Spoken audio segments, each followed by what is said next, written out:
Uma boa tarde a todos, eu sou o Diego Santana, operador do canal no YouTube Conjuntura Política e Econômica. Se inscreva no canal se você ainda não é inscrito e aperte os sinos para receber as notificações. Deixe o seu like, o seu parecer e vamos fortalecer cada vez mais as nossas plataformas digitais. Meus amigos, chega a ser muito cômico. À medida em que a esquerda progressista, em toda a sua história, ela faz um fatiamento de suas projeções, causando divisões internas nas correntes de seus partidos, com o intuito de sempre buscar o poder.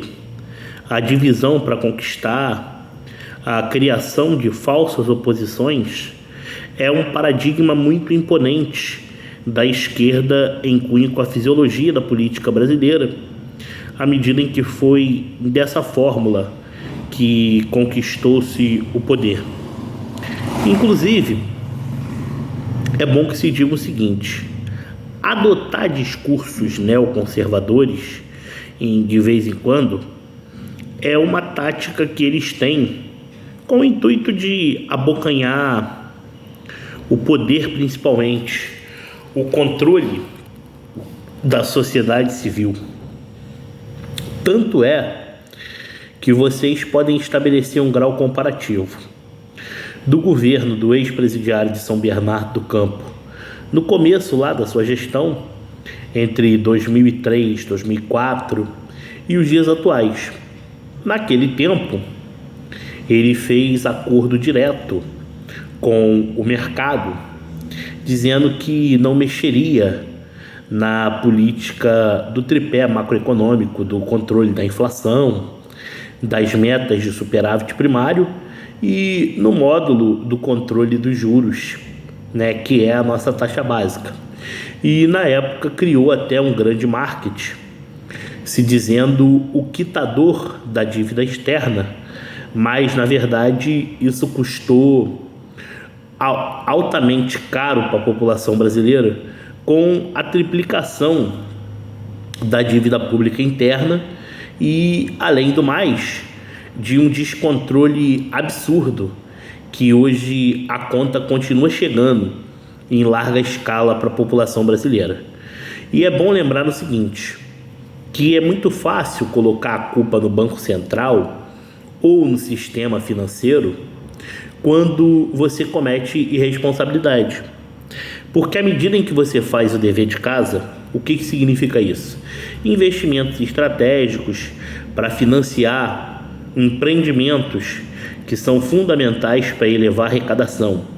E como consequência disso, aumentar as ofertas de trabalho, se cria um mecanismo populista de gastos públicos desenfreados, tornando os mais pobres cada vez mais dependentes da política de transferência de renda.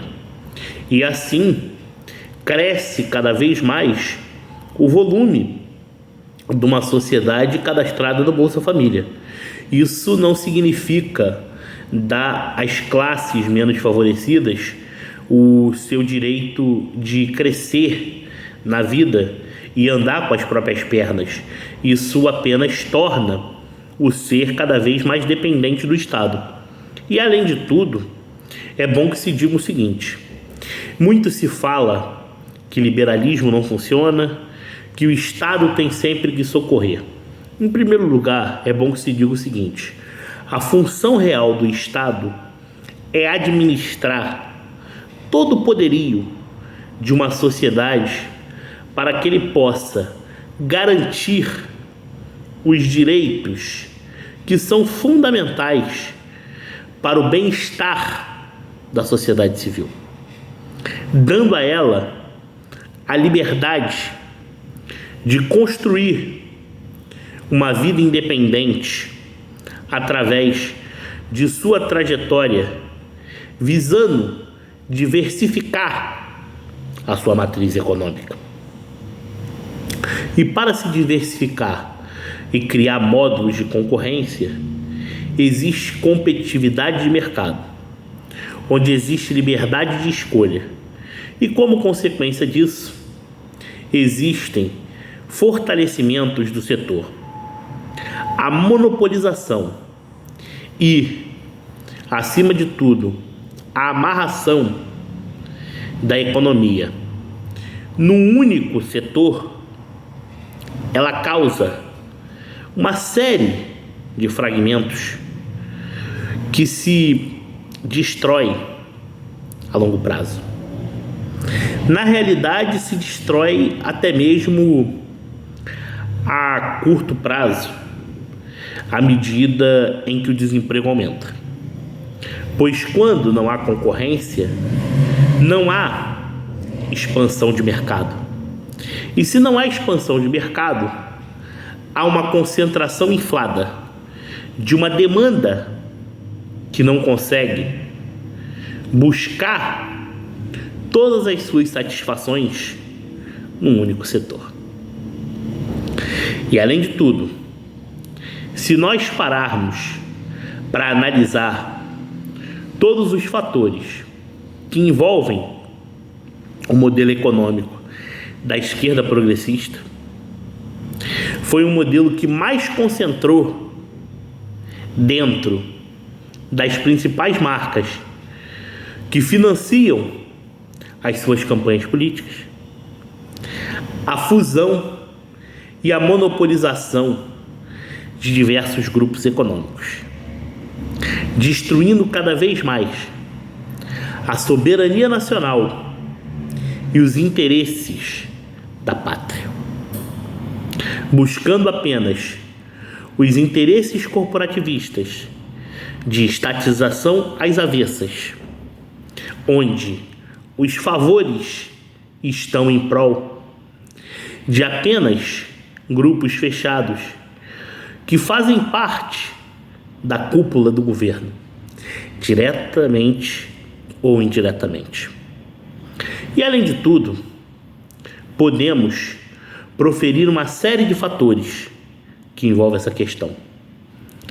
Por mais que eles tentam levantar teses de relativizar discursos, eles sempre caem em contradições, querendo vender prospecções inexistentes. Uma delas é querer falar que o mercado não se importa com pessoas que estão passando fome. Mas, por outro lado, o investimento, ele gera recursos. E recursos são estratégicos para que o dinheiro circule de forma natural na economia e circule de forma sustentável, visando não estimular a inflação desenfreada e nem muito menos a instabilidade político-monetária. Ora, tudo isso que nós estamos vivenciando, existem defesas que são comuns desse governo ao país vizinho, principalmente, onde em momento algum o mesmo questiona a eleição de seu companheiro. Apesar do discurso do seu companheiro ter falado de aqui não haver urnas auditáveis. Ora, existem contrarrazões que se criam num verdadeiro teatro combinado entre os membros que compõem a esquerda latino-americana, de se criar uma cortina de fumaça, mas ao mesmo tempo eles estão unidos para o que der e vier. E a sociedade venezuelana vivencia períodos cada vez mais catastróficos da fome e da miséria e do deslastreamento monetário. O Brasil está longe disso? Alguns que acreditam que o problema é cíclico, pode-se dizer que sim. Pode-se dizer que sim, à medida em que o fragmento de institucionalização governamental é cada vez mais óbvio na maneira que podemos ver. As eleições municipais estão chegando. A preferência do eleitorado, no que eles chamam de polarização, é uma forma gigantesca da mídia em querer mencionar que existe um país dividido. Mas existe aquele tipo de situação. Não é país dividido. A oposição ao governo é que está muito bem representada e tem uma bancada estratosférica na Câmara dos Deputados. Isso, inclusive, tem incomodado os interesses do governo, que dizia que acabaria com o que se chamava de orçamento secreto, mas depois transformou em emenda de relator. Ou seja, emendas parlamentares são recursos fundamentais para que se possa ser utilizados para investimentos regionais, o que é diferente do mensalão, que são todos os equívocos que cabem à corrupção generalizada, onde os relativistas tentam a todo custo criar por suas narrativas inexistentes inocências de Luiz Inácio Lula da Silva. E por um outro lado, podemos vivenciar o seguinte: as novas taxações que estão sendo feitas é um reflexo antecipado de uma conta que está chegando. Aí, com isso, mascara-se dados com arrecadação recorde. Mas, por outro lado, é bom que se diga o seguinte: a arrecadação recorde, ela já vinha ocorrendo no governo anterior. Porém, hoje a economia, ela desfruta ainda de um amortecedor deixado pela gestão que bateu uma meta de 54 bilhões de superávit nominal. E essa gestão sequer consegue fazer o superávit primário e diz que fará reforma ministerial, criar melhores diálogos com o Banco Central. Mas, por outro lado, apesar do contingenciamento de 15 bilhões feito, fala-se que vai aumentar para 35, isso é extremamente residual perto do crescimento do volume da dívida pública e do déficit desenfreado. Logo, existem velhas falácias nas práticas que nós já conhecemos. E nós já conhecemos a medida em que o PIB encolhe e a dívida pública cresce. Qual é o reflexo disso?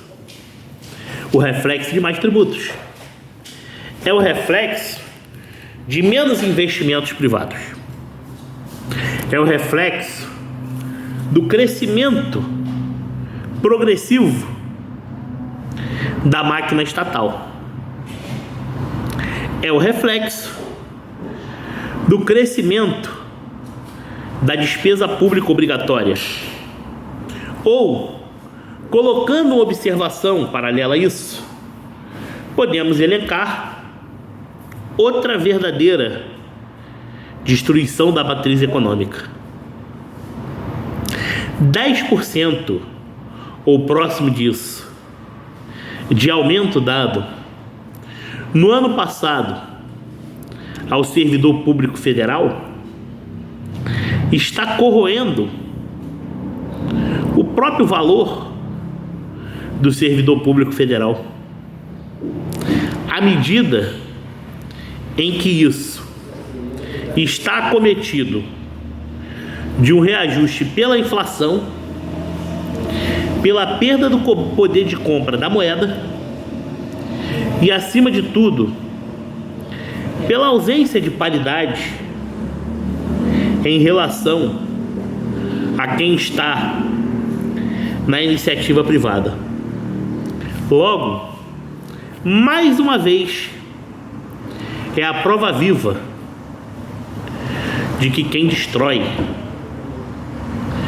toda a matriz econômica é o Estado.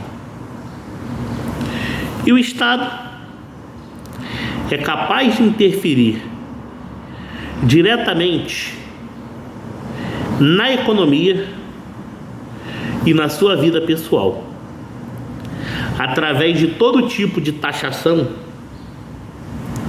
que corroem seu salário e, como consequência disso, cria-se uma perda significativa no valor da sua moeda. Meus amigos e minhas amigas, o que estamos vivenciando é a base real, que não pode se chamar nem de incompetência, mas sim um modelo econômico que diverge do verdadeiro sentido de uma verdadeira economia. Um grande abraço a todos e Deus acompanhe a cada um de vocês e nos livre das ditaduras de esquerda que estão tentando nos fazer engolir como se fossem democracia. Um abraço a todos e um bom domingo. No próximo vídeo também quero a sugestão de vocês. Deixe os comentários, deixe seu like e vamos sempre enriquecer o conteúdo. Valeu!